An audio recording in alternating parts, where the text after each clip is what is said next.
Oke, haleluya, puji Tuhan. Sekali lagi kita ucap selamat datang untuk kita semua, terutamanya mereka yang ikuti kita setiap minggu secara online ataupun secara offline.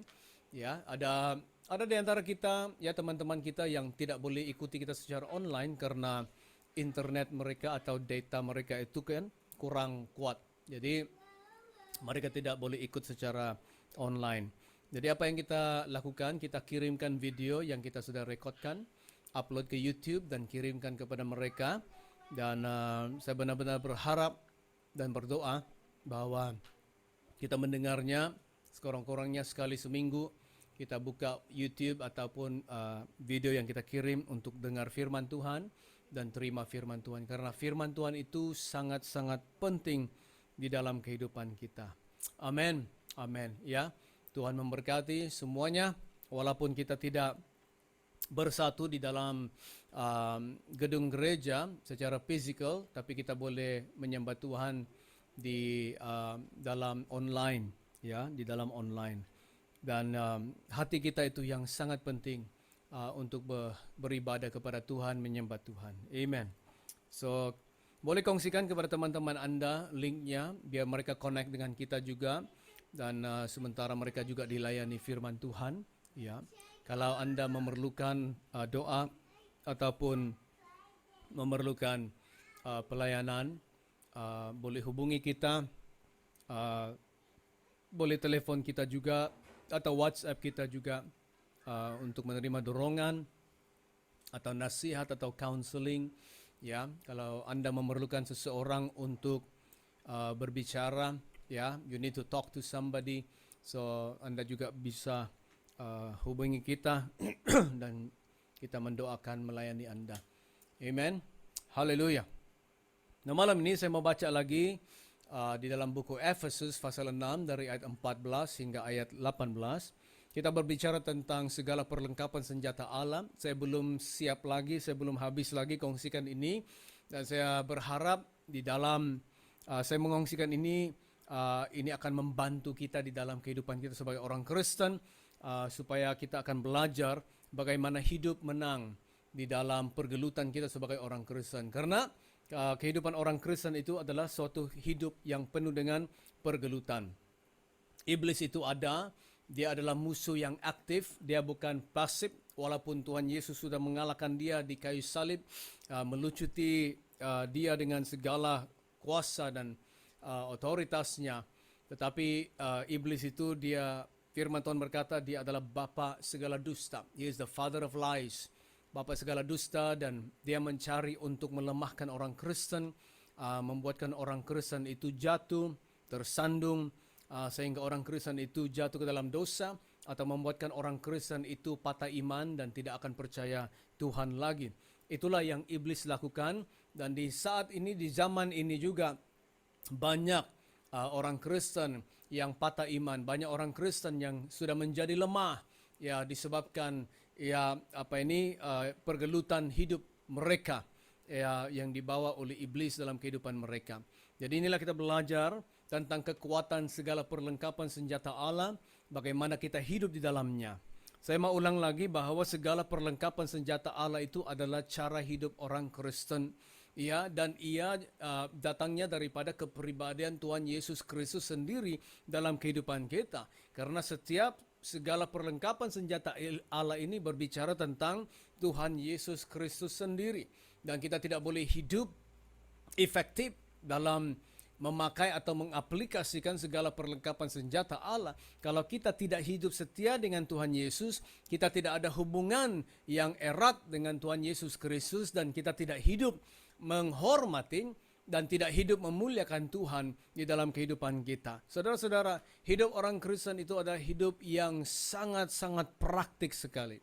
Tetapi kita ini kadang-kadang kita dikelirukan ataupun kita ditipu oleh iblis sendiri, ya, membuatkan orang Kristen itu hidup secara agamawi saja dan tidak hidup praktik sebagai orang Kristen yang sebenar-benarnya. Kehidupan praktik itu sebagai orang Kristen sebenarnya jauh lebih penting dan jauh lebih berkenan kepada Tuhan lebih daripada hidup agamawi atau hanya melakukan rutin orang Kristen itu datang gereja lah, ya, melayani lah, ya, berdoa lah, hidup agamawi kan, tapi tidak ada di dalam secara praktikal dalam kehidupan mereka. Itu yang kita panggil hypocrisy atau hidup seorang munafik. Hypocrites itu atau munafik itu dia adalah seperti seorang aktor sebenarnya. Ya, jadi banyak orang Kristen itu dia hanya aktor saja, ya, dia actors and actresses, ya, tapi bukanlah hidup mereka sebenarnya. Orang Kristen, kehidupan kita itu adalah kehidupan yang praktik, yang sebenar-benarnya, ya, lebih daripada kehidupan agamawi atau just being religious, just being spiritual, tapi tidak praktikal. Jadi segala perlengkapan senjata Allah berbicara kehidupan orang Kristen yang praktik, kehidupan orang Kristen sehari-hari, yaitu hidup dalam kebenaran, hidup dalam keadilan, hidup dalam memberitakan Injil damai sejahtera, hidup dalam iman, hidup dalam keselamatan, hidup dalam firman yaitu pedang roh, dan hidup di dalam doa. Inilah kehidupan orang Kristen, saudara-saudara. Ya, that is the Christian life. It is a practical life. Ya. Saya kongsikan ini, saya pikir ini sangat benar. Banyak orang Kristen hidup di dalam istilah pergi sembahyang. Ya, kita sembahyang. Kalau kita pergi sembahyang, itu kita tidak mengerti sebenarnya kehidupan orang Kristen. Sebenarnya kita hidup beribadah kepada Tuhan, bukan kita sembahyang. Ya, tapi kita beribadah, hidup berbakti kepada Tuhan, hidup setiap hari. Ya, karena kalau kita pergi sembahyang, kita tunggulah hari Minggu, barulah kita pergi sembahyang. Ya, hari tertentu kita pergi sembahyang. Tapi kalau kita beribadah kepada Tuhan, berbakti kepada Tuhan, menyembah Tuhan, beribadah kepada Tuhan, itu adalah kehidupan setiap hari, dan itulah yang Tuhan mau. Nah, berbalik kepada Efesus 6, 14 hingga 18, katanya di sini, jadi berdirilah tegap, berikat pinggangkan kebenaran, dan berbaju zirakan keadilan. Kakimu berkasutkan kerelaan untuk memberitakan Injil damai sejahtera. Dalam segala keadaan pergunakanlah perisai iman. Saya mau jelaskan ayat ini pada malam ini karena lagi kita kembali kepada bahasa Yunaninya supaya kita tahu apakah yang dimaksudkan Paulus atau yang dikatakan Paulus sebenarnya. Dalam segala keadaan pergunakanlah perisai iman, sebab dengan perisai itu kamu akan dapat memadamkan semua panah api dari si jahat. Dan terimalah ketopong keselamatan dan pedang roh, yaitu firman Allah. Dalam segala doa dan permohonan berdoalah setiap waktu di dalam roh, dan berjaga-jagalah di dalam doamu itu dengan permohonan yang tak putus-putusnya untuk segala orang kudus. Perisai iman, saudara. Dalam peperangan dulu, ya, mereka ada biasanya mereka perlengkapan senjata ini mereka pakai, dan salah satu daripadanya adalah perisai. Perisai itu menjadi suatu perlindungan. Memang dia juga satu senjata yang confrontational, ya, senjata untuk menyerang, tapi lebih kepada protection atau melindungi.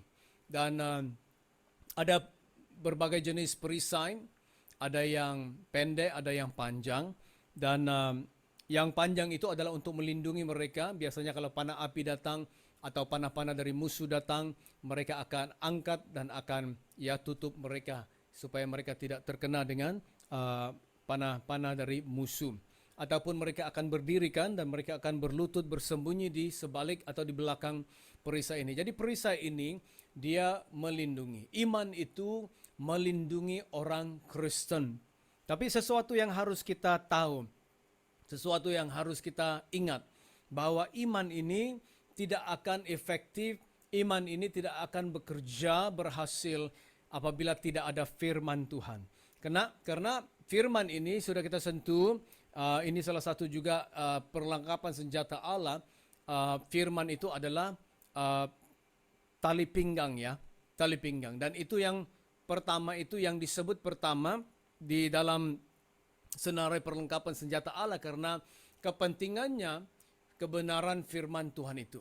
Jadi tali pinggang itu adalah kebenaran. Dan biasanya tali pinggang kebenaran itu atau tali pinggang seorang askar itu ya disitulah tempatnya senjata-senjata lain itu digantung atau diikat, ya. Dan perisai ini juga biasanya kalau tidak digunakan dia akan disangkut atau diikat di tali pinggang. Jadi ini berbicara kepada kita bahwa perisai iman tidak boleh berhasil tanpa tali pinggang kebenaran. Maksudnya iman dan kebenaran itu harus bekerja sama, ya. Dan iman itu tidak akan ada kalau tidak ada firman. Alright? Kalau tidak ada firman, iman itu tidak akan kuat, iman itu tidak akan efektif. Jadi kita tidak boleh katakan, oh saya ada iman tapi kita tidak ada firman Tuhan. Tidak boleh. Karena iman kita itu harus ada asas, saudara-saudara. Dan asas iman kita itu atau sumber iman kita itu adalah firman Tuhan. Ini yang dikatakannya di dalam Roma 10 ayat 17. Roma 10 ayat 17, kalau ada Alkitab, tolong lihat di sana. Katanya, jadi iman timbul atau iman datang dari pendengaran dan mendengar dan pendengaran oleh firman Kristus. Sekali lagi, jadi iman timbul dari pendengaran dan pendengaran oleh firman Kristus, saudara-saudara. Nah, saudara-saudara, itulah di dalam kehidupan orang Kristen saat kita mengenal Tuhan, sampai kita dewasa, sampai hari ini, kita pergi gereja, kita diajar, kita didorong untuk baca Alkitab. Kita datang gereja, ya, perkara yang sangat utama dalam beribadah itu adalah firman Tuhan. Ya, firman Tuhan yang banyak kita dengar. Tapi berapa di antara kita menerima firman Tuhan? Berapa di antara kita belajar untuk ingat firman Tuhan? Berapa di antara kita belajar untuk baca firman Tuhan secara konsisten setiap hari? Berapa di antara kita menyayangi firman Tuhan? Ya, membaca firman Tuhan, makan firman Tuhan, merenungkan firman Tuhan, memakai firman Tuhan, menghafal firman Tuhan. Karena ini penting. Roma 10:17 berkata, iman itu hanya timbul daripada mendengar firman Tuhan atau firman Kristus. Itulah Tuhan memberikan kita firman-Nya. Tuhan memberikan kita Alkitab-Nya.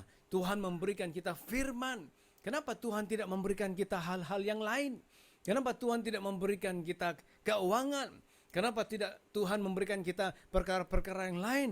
Tapi kenapa Tuhan memberikan kita firman-Nya? Karena penting, saudara-saudara.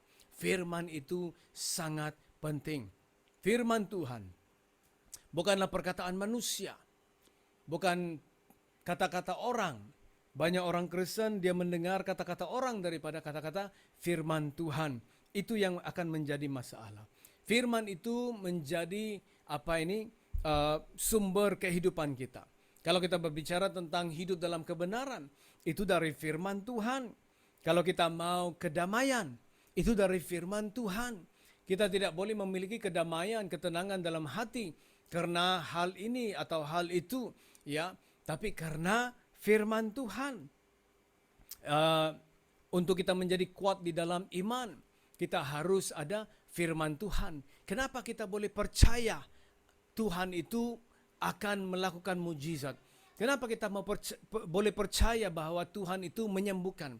Kenapa kita boleh percaya saat kita berdoa bahwa Tuhan itu mendengar doa kita dan campur tangan dalam hidup kita? Kenapa? Kita balik kepada firman Tuhan. Karena firman Tuhan itulah kita juga mendorong dan mengajar orang untuk berdoa menurut firman Tuhan. Disitulah asas iman kita, saudara-saudara. Kalau kita mau dibaharui dengan akal budi, pemikiran kita dibaharui, kita perlu firman Tuhan.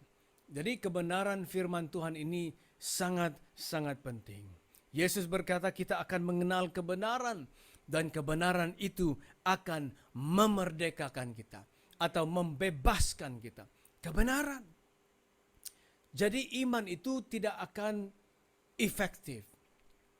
Seseorang itu tidak akan ada iman, dia hanya berharap atau dia cuma assume atau presume berharap bahwa Tuhan akan melakukan, biarlah Tuhan akan buat juga karena Tuhan itu Tuhan Maha Pengasih, Tuhan Maha Penyayang. Ya, memang Tuhan itu Maha Pengasih, memang Tuhan itu sayang kita. Tapi apakah asas untuk kita percaya bahwa Tuhan itu akan mendengar kita saat kita berdoa? Itu adalah firman Tuhan. Dan kita boleh tuntut janji firman Tuhan. Itu membuatkan kita lagi kuat di dalam mempercayai bahwa Tuhan akan menjawab doa kita karena lewat firman Tuhan. Saudara-saudara, perisai iman ini akan menjadi suatu perlindungan bagi orang Kristen. Tapi kita harus membentuk iman kita lewat firman Tuhan.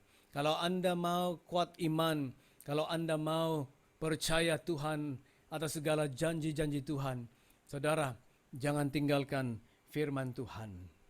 Katanya di sini, di ayat 14 tadi, dalam segala keadaan pergunakanlah perisai iman.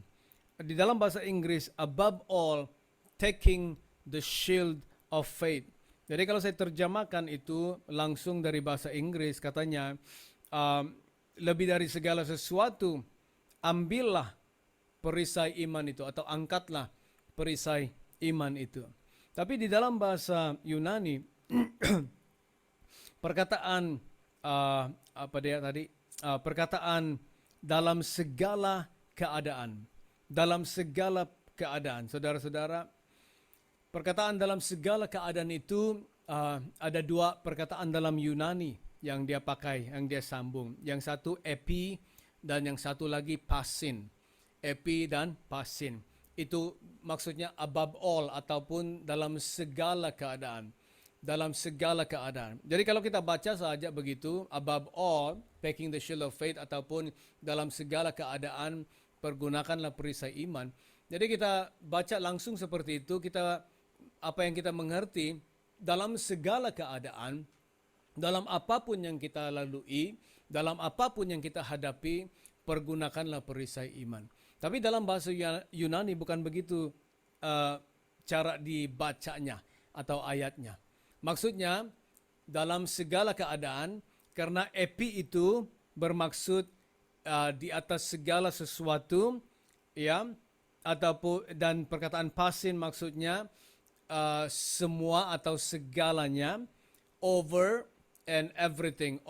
everything, ya, dalam segala atau di dalam segala kehidupanmu ataupun di seluruh kehidupanmu maksudnya. Ya, seluruh kehidupanmu. Ini berbicara bahwa perisai iman itu melindungi seluruh tubuhmu, itu maksudnya. Alright? Lebih daripada yang kita baca di sini katanya dalam segala keadaan pergunakanlah perisai iman. Tapi sebenarnya di dalam bahasa Yunani bermaksud perisai iman itu akan melindungi engkau keseluruhannya atau seluruh hidupmu. Itu maksudnya perisai iman. Jadi perisai iman ini sebenarnya melindungi kita, saudara-saudara. Itulah kekuatan perisai iman. Dan katanya pergunakanlah perisai iman ataupun taking the shield of faith. Bahasa Inggris taking the shield of faith ataupun pergunakanlah perisai iman. Dalam bahasa Inggris taking the shield of faith maksudnya angkatlah perisai iman ataupun pakai katanya pergunakanlah perisai iman. Maksudnya ambillah, angkatlah perisai iman. Itu bahasa Yunaninya analambano. Analambano maksudnya kita angkat dia. Ini berbicara kepada kita saudara-saudara bahwa iman itu atau kehidupan iman itu sebenarnya bergantung daripada keputusan kita sama ada kita mau hidup di dalam iman atau tidak. Sama ada kita mau angkat perisai iman atau tidak. Karena kita boleh meletakkannya dan kita boleh mengambilnya kembali. Jadi saudara-saudara, ternyata hari ini banyak orang Kristen tidak hidup di dalam iman. Banyak orang Kristen hidup di dalam penglihatan mereka. Firman Tuhan berkata, kita bukan hidup melalui penglihatan tetapi melalui iman. We are not living by sight, but living by faith. kita hidup dalam iman. Inilah kunci kehidupan kemenangan orang Kristen. Hidup di dalam iman. Tapi banyak orang Kristen dia hidup dengan penglihatan. Kenapa? Apa yang terjadi? Apabila kita hidup menurut penglihatan, kita akan respon dengan apa yang kita lihat. Ya, contohnya kalau hari mendung, hati kita akan berubah. Aduh, mau hujan lagi. Ya, jadi kalau kita lihat panas, waduh, susah hati kita. Waduh, aku panas lagi ini. Keringatlah saya, jatuhlah, leburlah make up saya ini. Ya, jadi kita susah hati karena kita lihat keadaan sekeliling kita. Tapi kalau kita lihat apapun terjadi di sekeliling kita, tapi kita hidup dalam iman bahwa firman Tuhan mengatakan segala sesuatu akan menjadi baik apabila kita berada di dalam Tuhan, karena Tuhan ada, Tuhan campur tangan, Tuhan luar biasa, Tuhan berkuasa, Dia pelihara, Dia jaga kita. Jadi hati kita itu tidak akan goyah walaupun keadaan sekeliling kita itu seperti kacau, saudara-saudara. Amin. Orang Kristen belajar hidup iman, jangan hidup dari penglihatan. Kalau ada musibah datang, kalau ada masalah datang di dalam keluarga, di dalam perhubungan kita, ya, kalau ada masalah keuangan, ada krisis ekonomi, waduh, ya. Banyak sekarang pun barang-barang sudah naik harga, orang naik harga ada ya, wow, mahal, mahal. Banyak orang naik darah karena harga naik. Ya, tapi kita percaya Tuhan Yesus. Ya. Iman kita harus ditambahkan. Mungkin barang naik, tapi biarlah iman kita juga naik. Amin. Biarlah iman kita juga naik. Nah, banyak kita kan kurang mengerti. Kalau kita hidup bandingkan dengan negara seperti Philippines, Thailand, negara-negara jiran kita, Singapura. Sebenarnya saudara-saudara, kos kehidupan mereka lebih tinggi dari kita. Tapi mereka tetap hidup di sana. Kalau kita pikirkan orang yang hidup di Eropa, hidup di Amerika, itu kos hidup mereka itu lebih tinggi dari kita. Sebenarnya kalau kita bandingkan, karena bukan mudah untuk hidup seperti mereka di sana. Bukan saja mata keuangan mereka atau currency mereka itu besar, tapi sebenarnya banyak komitmen mereka. Orang harus ada insurance. Ya, dan itu harus mereka tanggung. Ya, sama juga di Singapura. Kalau kita lihat Philippines ataupun Indonesia, Thailand berbanding dengan kita di sini, sebenarnya kita perlu bersyukur, berterima kasih karena kerajaan kita bantu kita. Kita banyak subsidi, ya, petrol subsidi, diesel subsidi, ya, barangan-barangan keperluan kita ada banyak subsidi walaupun naik harga pada hari ini. Banyak naik harga, tapi gula ada subsidi, minyak ada subsidi, ya, setiap apa yang kita pakai di rumah kita ada subsidi. Saudara-saudara, kalau kita bandingkan hidup kita dengan orang, contohnya saja di Filipina, saudara-saudara, mereka punya petrol, saudara-saudara, 3 kali lebih mahal dari kita. Sedangkan kita di sini hanya 2 ringgit lebih. Mereka di sana sampai 5 ringgit lebih 1 liter. Saudara-saudara, ya. Cuma kita belajar untuk memperbesarkan iman kita. Percaya Tuhan. Katakan amin. Belajarlah hidup dalam iman, jangan hidup dalam penglihatan. Karena penglihatan itu akan membawa kesan kepada emosi kita, hati kita, pemikiran kita, saudara-saudara. Malam ini saya mau dorong kita, saudara-saudara. Dalam segala keadaan, pergunakanlah perisai iman. Maksudnya, perisai iman itu akan melindungi keseluruhan hidupmu. Sebab dengan perisai itu, kamu akan dapat memadamkan semua panah api dari si jahat. Iman akan memadamkan panah api dari si jahat atau dari si iblis. Iblis akan pergunakan atau ambil kesempatan di dalam keadaan-keadaan hidup kita. Ya. Pikiran kita, emosi kita, iblis akan tembak kita dengan panah apinya untuk menyakiti kita. Tetapi kalau kita ada iman, ya, kita pakai iman, kita bangkitkan iman, kita kuatkan iman, itu akan memadamkan panah api dari si iblis. Saudara-saudara, di dalam firman Tuhan, simbol firman Tuhan itu atau kebenaran itu adalah seperti air. air itu dia memadamkan api. Jadi penting sekali untuk kita mengerti bahwa iman dan kebenaran firman Tuhan itu kita harus satukan. Jangan kita pisahkan. Saudara-saudara, kalau kita hidup seperti ini, kita akan belajar hidup dalam kemenangan. Apapun yang terjadi dalam kehidupan kita, kita bangkitkan iman. Apapun musibah ataupun tantangan atau serangan musuh yang datang, kita angkat perisai iman kita lewat firman Tuhan. Percaya bahwa Allah kita itu adalah Allah yang luar biasa. Amin dan amin. Puji Tuhan. Mari kita berdoa buat firman Tuhan malam ini. Terima kasih Bapa, terima kasih karena firman-Mu, terima kasih karena perisai iman, terima kasih karena segala perlengkapan senjata Allah dalam hidup kami, karena kami memiliki Kristus. Inilah waktunya untuk kami mengaplikasikan, menghidupinya dalam hidup kami, karena Yesus. Saat kami ikut Yesus, saat kami hidup bagi Yesus, memuliakan Yesus, melayani Tuhan Yesus dalam hidup kami, berbakti, beribadah kepada Tuhan Yesus, segala perlengkapan senjata Allah ini akan menjadi luar biasa, efektif dan bekerja dalam hidup kami untuk melindungi kami dan membuatkan kami hidup di dalam kemenangan di atas segala pergelutan hidup kami Tuhan. Terima kasih Bapa, terpuji nama-Mu. Berkati anak-anak-Mu, berkati kami semua.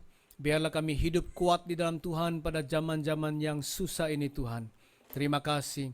Engkau jamah hati yang mendengar malam ini. Engkau tolong dengarkan doa-doa kami. Lakukan mujizat. Tuhan jawab setiap doa yang sudah didoakan. Terima kasih Bapa. Engkau sembuhkan. Engkau bebaskan. Engkau beri penerobosan. Engkau kuasai. Engkau lingkupi kami dengan kuasa-Mu. Terima kasih, terpuji nama-Mu.